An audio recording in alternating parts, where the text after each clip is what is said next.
Thank you for joining us today. My name is Suzanne Ross, and I'm the Marketing and Communications Manager for NJ211. I will be moderating this press event. We are so happy to be here with you on February 11th, or as we like to call it, 211 Day. A day when NJ211 and 211s across the country celebrate a national system that was designed to be the front line in resources and referrals for those seeking help with health and human service needs. I'd like to start by introducing Melissa Acree, who is the Executive Director of NJ211. NJ211 is the statewide information and referral service that began in 2002, when the United Ways of New Jersey spearheaded efforts to give people in need an easy way to find health and human services by encouraging the Board of Public Utilities to designate the NJ211 partnership as the sole administrator of this 3-digit dialing code. Statewide coverage began in 2005, and we have been going strong ever since then.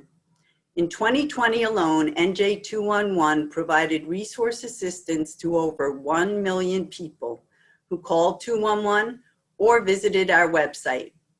With roughly 3,000 agencies in the organization's resource database and nearly 8,800 programs and services listed, NJ211 provides front door access to nonprofit, government, and faith-based services, as well as disaster response information.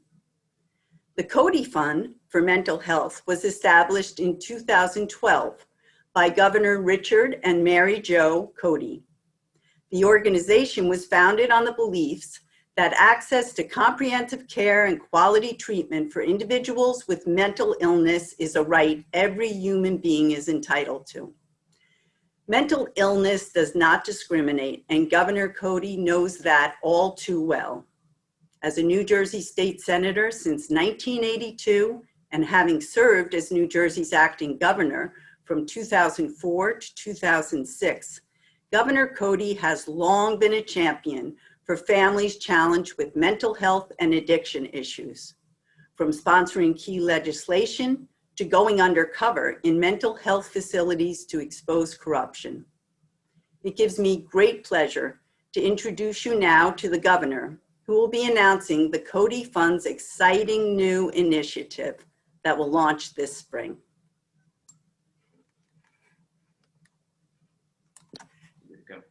Thank you very much. I appreciate the opportunity to partner with NJ211. Clearly, they've been doing great work. I know your phones have been blowing up during the past year. You're servicing people, and we need it. And by the way, I want to say to everyone that it's okay not to be okay, but it is not okay not to ask for help. We all need to ask for help, especially in these times. And I know that calls and requests to NJ211 have gone up dramatically, and that's good that people are reaching out. And you had mentioned about my wife, and there was no secret my wife went public with her very, very tough struggles against mental illness. So if it can happen to the First Lady, it can happen to anyone. And she was a person who loves kids, never says anything bad about anybody. And yet, after the birth of our first son, she went into a deep, deep, deep depression. And within a month, I was taking her down to the carrier clinic. And on the way down, she told me that I should divorce her, get remarried, and start a life with someone who would be a good mother to our son. Obviously, I told her no, and it's gone pretty damn well so far. But if she struggles, we can all struggle. So, especially in these times. And let me throw out something that I knew, in my opinion, and generally, is that we didn't, I own 2 funeral homes. I was born and raised in a funeral home. So we had a huge and significant increase in our business, obviously, starting in March. But yet, since March, and we're almost a year into the pandemic, at our funeral homes, we did not see any suicides whatsoever, which is unusual for a year at our funeral homes with increased business, especially unusual. But we did see increases in ODs, significant increases. Interestingly enough, all of those were female, something you might not expect. Now, what are the reasons for that? I'm not a clinician that can tell you that, but off the top of my head, I would say that the reason may be is that more people have moved in together, and that could help, and at the same time increase anxiety and depression as well. So it's a moving target, but we're doing the right things. And Melissa, your operation is fantastic, and we're going to have this big campaign to help you, to help even more people, to send the people of the state of New Jersey and let them know that you can call NJ211 24 hours a day and get all kinds of help, all kinds of referrals to help you or in fact your loved one. So we have something in place for our residents, and avail yourself of it. Just to talk to a counselor will do you some good. To get a referral for a psychiatrist and do all the things that you need to have done for you and a member of your household. And when you do that, you'll see a lot of things that can come about. And we all know, as I said before, that depression, anxiety, knows barriers, whether you're rich or poor, or Catholic, Jew, or Muslim, or black, white, Spanish, it doesn't matter. It affects us all the same. So let's all get together. Please spread the word about NJ211. I'm very proud of them, and continue to do a great job. So we in New Jersey can say, during that pandemic, when we look back, we did the right things for our citizens.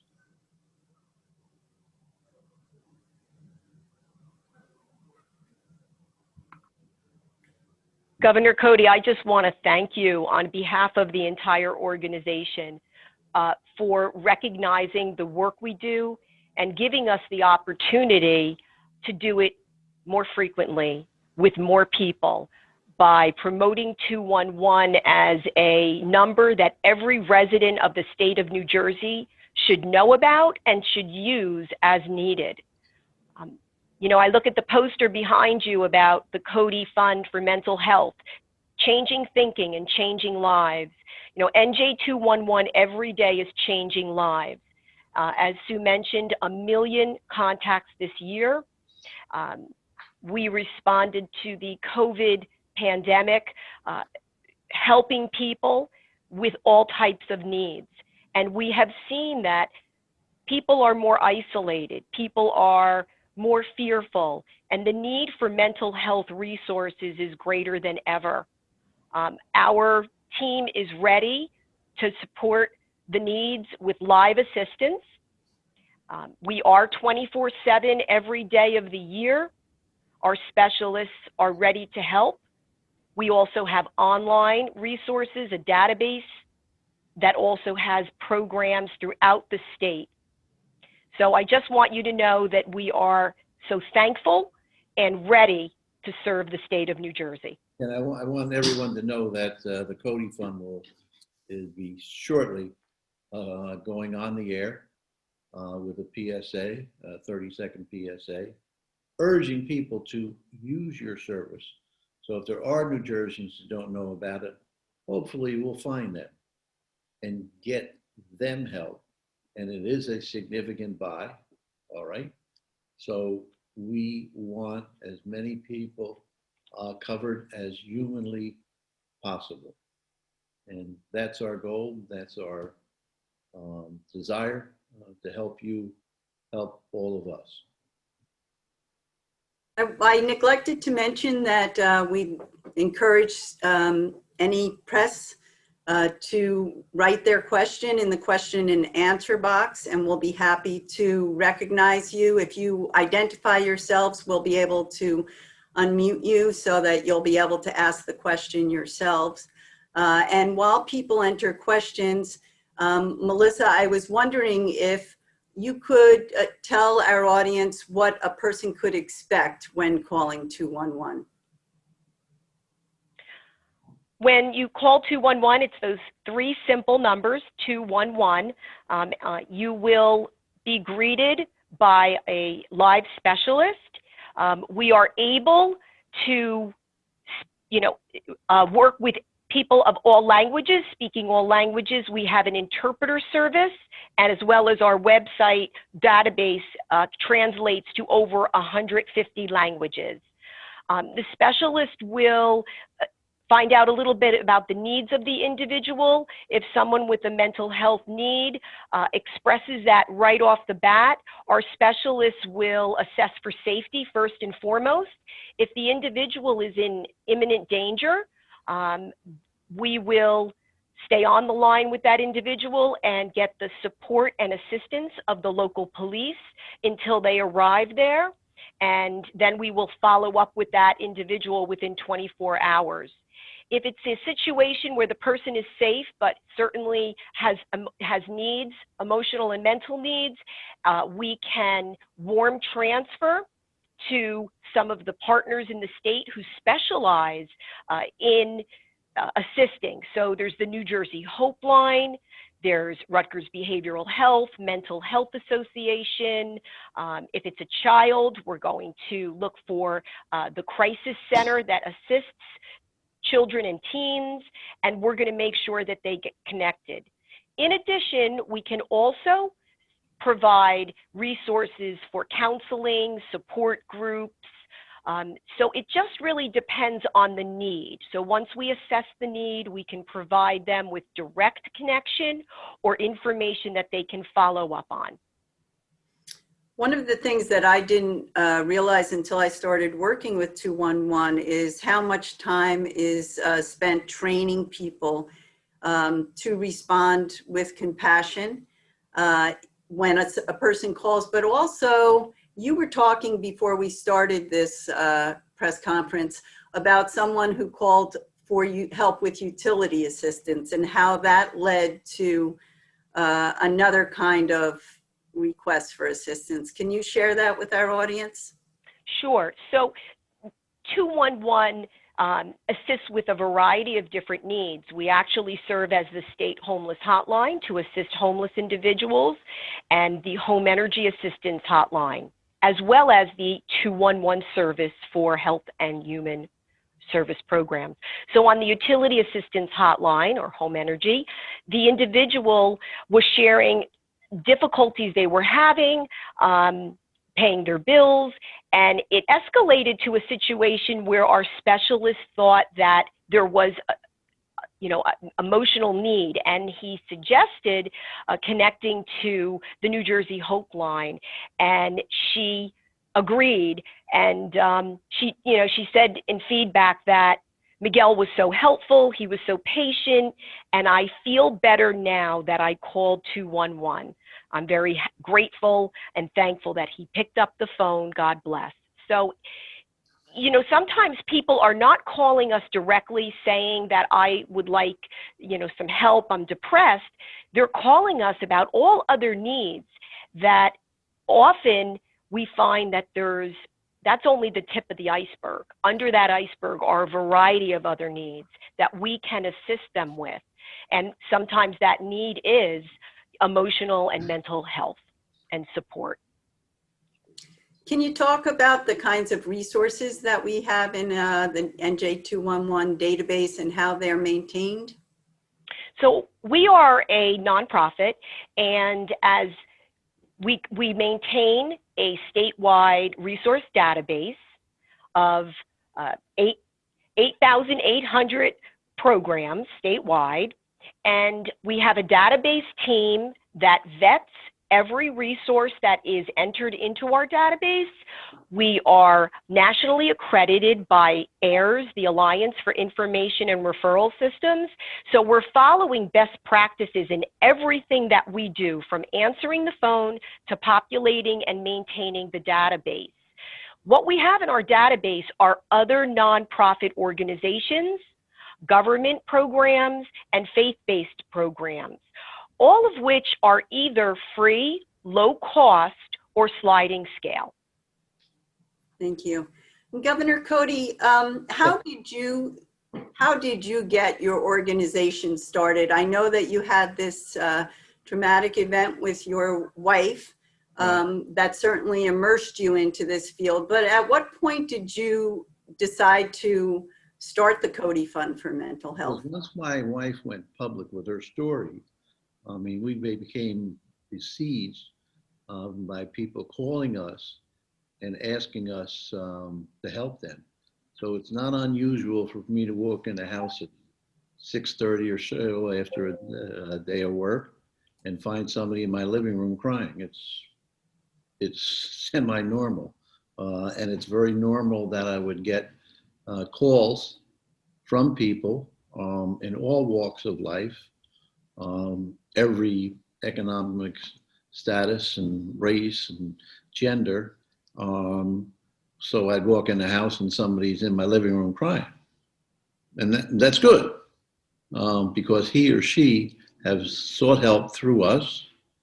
And we have a lot of good stories out there of people who did come to us and we were able to get them help. Now, we can't do it on the scale that NJ 211 does, but we can continue to counsel with them, where at the same time 211 can give them other resources that can help them just as well. What resonates with my wife is she can tell her story to them and what helped her. And as she would also say to you, that she's never really over it. You never know when she can have a down period. But other than living with me, she's surviving. Can you tell us about the structure of your organization and the kinds of activities that you participate in? Okay. One of the activities that we, up until the pandemic, that I really got excited about was we created a program to go into schools and talk to the non-teaching personnel about suicide, anxiety, and I loved it. I enjoyed the give and take with the students, with the employees as well. We visited quite a few schools, and the responses that we did get were absolutely phenomenal. And if the pandemic hadn't happened, we would have served another 20 or so schools already. And they were very, very, very willing to take us. And so hopefully, I'm assured that we will be back in talking to the students, and especially to the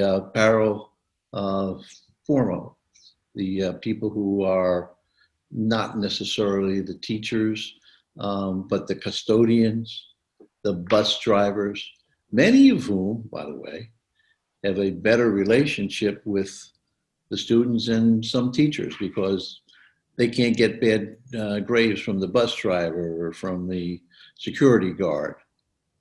So, as I said, I think it's a great program that reaches out and talks to people who work in our school systems. Because listen, when we all went to high school, nobody talked about teenage suicide. It wasn't an issue. But every day in our schools, when they go back, that issue is discussed from middle school on. And we've lost a lot of our teenagers who never really had a chance at life to teenage suicide. So that's an area of great concern to us. And as I said, I love it. I'm assisted by our board members and our executive director, Julie Bannon. And as I said, we think we really did a great job, and I felt good about it, and so did everybody else connected to the fund. I bet. Melissa, can you talk about the mental health resources that are in the NJ211 database that a person will be exposed to if they were to call or search our resource database on our website? You've got to unmute yourself. Yes, I can do that. I also wanted to add that you can reach 211 by phoning us, but you can also text with us, chat with us, and email us. It's very simple. You text your zip code to 898211, and someone will text back with you, and the same with chat, and email is info@nj211.org. The resources we have for mental health, we have a total of 307 providers throughout the state, representing 790 services. I looked also specifically for youth, right? Because we're very concerned about our youth right now, ages 12 through 17. We have 266 programs that address a variety of mental health needs. There's a very helpful youth helpline called Second Floor that does help teenagers statewide. They can text with them, they can call in, and we often will refer there. Interestingly, how people find out about 211 who call for mental health reasons is first and foremost other agencies refer them to 211, a friend refers them, or they find us on the internet. Mm-hmm. And for seniors, we have about 41 programs that are focused more for seniors who have needs, programs through the Counseling and Wellness Center, also associates in mental health and developmental disabilities. So really what's important is when you search our database, that you narrow down the mental health need, you put in your zip code, and it will begin to populate those resources closest to the individual, and then work its way through, local, county, state, and even nationwide resources. Just depends on the need, and the records in the database give a lot of information of whether the person's eligible, how they can apply, and other information. Well, I have to say, as the person in charge of marketing and communications, I've just been in this position for a couple of years. And so often when I go to speak to audiences, many people in the audience don't know what 211 is. And we joke saying it's one of the best kept secrets in New Jersey. So I was thrilled when we were contacted by the Codey Fund to say that they would help us out with this kind of exposure. It really is, it's a wonderful thing for our organization, but I truly believe it's a wonderful thing for the people of New Jersey to know that they have this free resource at their fingertips at any time of the day or night. And we really need people to champion our cause. And Governor Codey, you have just, given us a wonderful thing when you chose our organization. By the way, a lot of times when a politician gets more exposure, it's not too good. Well, we hope we won't disappoint. No, usually because the politician screwed up. Everybody else. Do we have any questions from the press? There's just one thing that we got a comment from one of our United Way partners who's congratulating us and mentioned that they hand out thousands of 211 cards throughout the year. So we are really blessed to have wonderful partners in United Way as well. I haven't received any other questions. So it may be that we're coming to the end of this little press event, but I want to thank everyone for joining us. And before I close out, if you have any closing remarks you'd like to make, Governor, or you, Melissa, please Feel free. Yeah, if any people from the press would like to speak to me offline here, you can call me at 973-731-0300, which is a business number. And I'm more than happy to answer your I'm sorry, Governor. We do have somebody from the audience who would like to ask a question. Could you hold for the question, please? Sure. Hi, hoping you can hear me. This is Dino Flamia with New Jersey 101.5. I know the station well. Okay. I'm just, I hope that's okay. I just wanted to get the language right for what today's announcement is. I believe it's the launch of the public service announcement, which you were talking about, but do you have any specifics in terms of when that may start, how much the fund is devoting to it, any kind of more detail that I could offer for my story? Okay, so it starts roughly in April. It's a buy of close to $100,000, and we hope that it has a significant impact for the people of the state of New Jersey. And I thought, I don't know if you picked up, Dino, one of my introduction comments. I own 2 funeral homes. I was born and raised in a funeral home. And since the pandemic started last March, what I saw was what we wouldn't expect, and that was we had no suicides. So we usually do about 150 a year. We did probably about 200. We saw not one suicide, but 4 female ODs. So what has happened is suicides right now are down in the state of New Jersey. However, having said that, the amount of people with anxiety and stress and depression is significantly up. And I cleared all those figures with the department before I got on today. So we do have a major problem. And one of the things that's interesting, I talked to schools and groups and whatever, the Great Britain created the Office of Loneliness. This was just before the pandemic.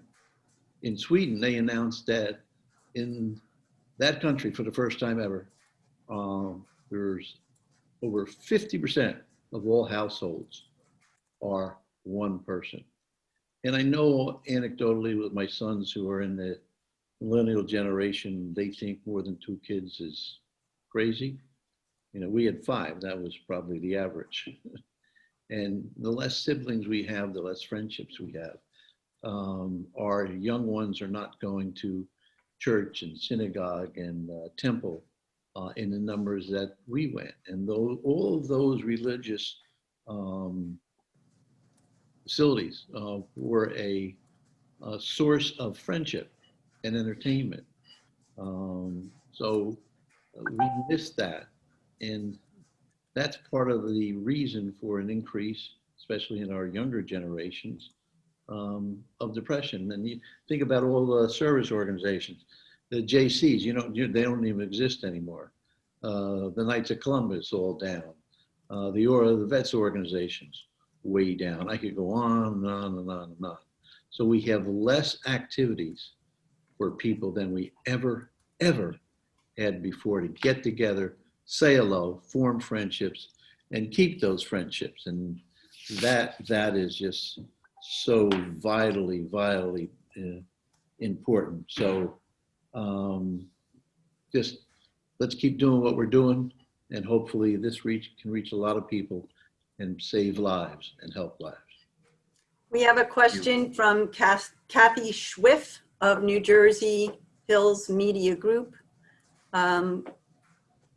Kathy, go ahead and ask your question. Rory, are you able to unmute her? I've given her permission, just waiting to see if she can unmute, or I don't know if she'd prefer us just to read her question out. Okay. Well, let's assume she would like us to ask the question. She asked, how much money will be spent on the PSAs?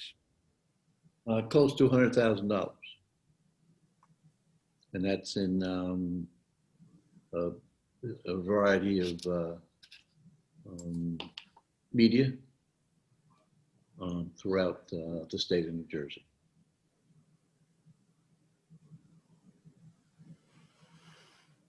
Melissa, did you want to say anything else before we close? Yes, two small things. First, I want to publicly thank the United Ways of New Jersey and the state departments who support NJ211 and give us the ability every day to do the work we do. Department of Human Services, Department of Health, Community Affairs, Department of Children and Families, and the New Jersey Office of Emergency Management. And in closing, I want to recognize and thank the staff of NJ211. In 2020, when all offices and organizations were closing, NJ211 not only stayed open, but we ramped up our operations. And this is the result of a committed staff of people who helped people every single day on the front line. They took the calls, and also the support staff that allowed them to be able to do that. I'm so very proud of them and so thankful. And I want to thank them on behalf of all the people that they help every day. Thank you. All right, that concludes our press conference. They had one quick thing. Oh, absolutely. Our executive director, Julie Bannon, for being with us and helping us, and all of the members of the board of directors of the Codey Fund for Mental Health. Thank you. Thank you so much, Governor. Have a great day, everyone. Bye. Thank you.